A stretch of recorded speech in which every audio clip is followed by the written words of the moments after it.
Thank you, Ambassador Quinn. Mr. John Huan, Chairman of World Food Prize, Dr. Daniel Hillel,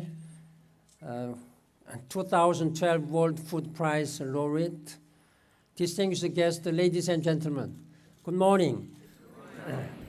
It's a great pleasure to see you again.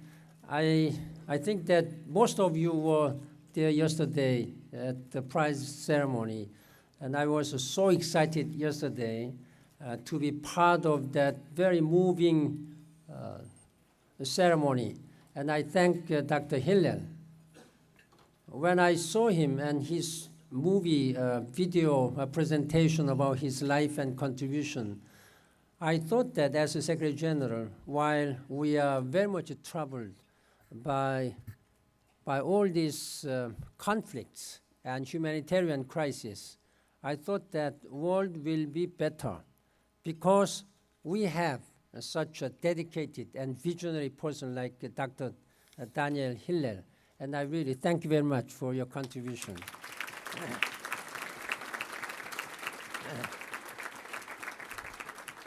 And I thank all of you who are starting so early this morning, but I'm sure that you start your day every day early like this.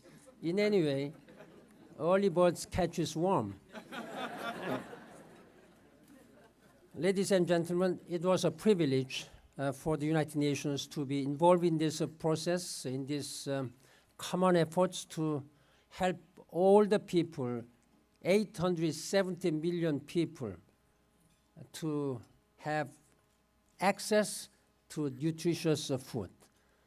That is one of the top priorities of the United Nations. But this is not only the United Nations, but we need your support. United Nations cannot do it alone. Any country, however powerful, resourceful one country may be, like often people say that United States is the richest, most powerful country, but United States cannot do it alone, let alone the state of Iowa.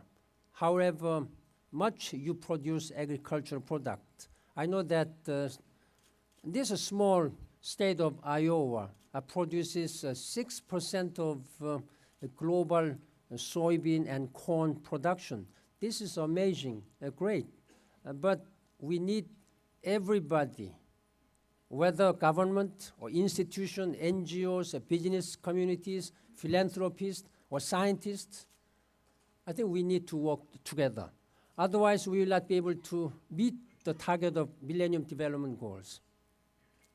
Millennium Development Goals has one of its very important priority. Number one goal is to cut by half the number of people who are starving, who are living in an abject poverty.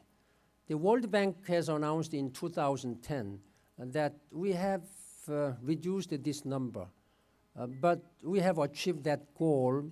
But because of continuing economic slowdown here and there worldwide, particularly in developed world, we need to do more. Still, we have 870 million people who are starving, who go to bed hungry every night.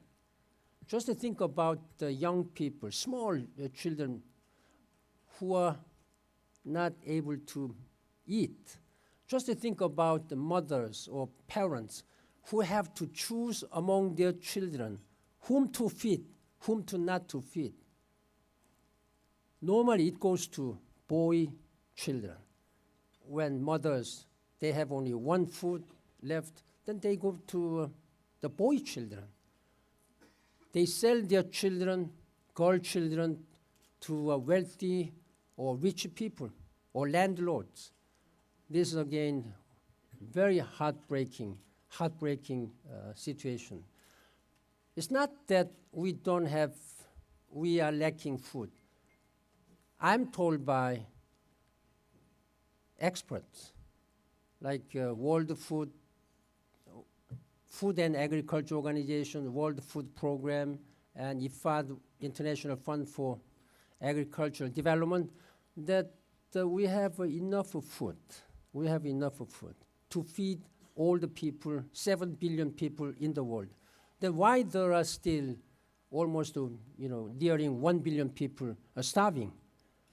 Because of climatic conditions, because of price volatility, because of very cumbersome and very strange food distribution systems. That is why June this year in Rio de Janeiro, on the occasion of Rio Plus 20 summit meeting, this is what we call Sustainable Development Conference, I launched together with the FAO Director General and WFP Executive Director and IFAD Zero Hunger Challenge. That main purpose is to make food system resilient and make food access to everybody to nutritious food and reduce as much as we can the loss of food at the time of production, and one should responsibly consume our very limited food. These are basic purposes which United Nations is going to promote. Then to provide food to all the people around the world, we have to address this issue comprehensive way. It's not only you produce more food, but we have to address climate change, we have to address energy issues, water scarcity issues. Recently, I have launched a Sustainable Energy for All initiative. By providing energy, we can help double and triple the production of agriculture's crops. I believe that energy is something like a golden thread which weaves and connects all the challenges we have: climate, food, water, and health, and even gender issues. Therefore, we are putting highest priority on energy as a part of comprehensively addressing a food crisis. Yesterday I had an interview whether this is a crisis. So I said, no, this is not a crisis. We had the crisis in 2008. But immediately after that, I launched a global task force, a high-level task force to address this global food crisis. And it has been working well, and I have been still chairing. I have been chairing this meeting myself without fail all the times. Dr. Cousin, who is the head of WFP, has always been participating.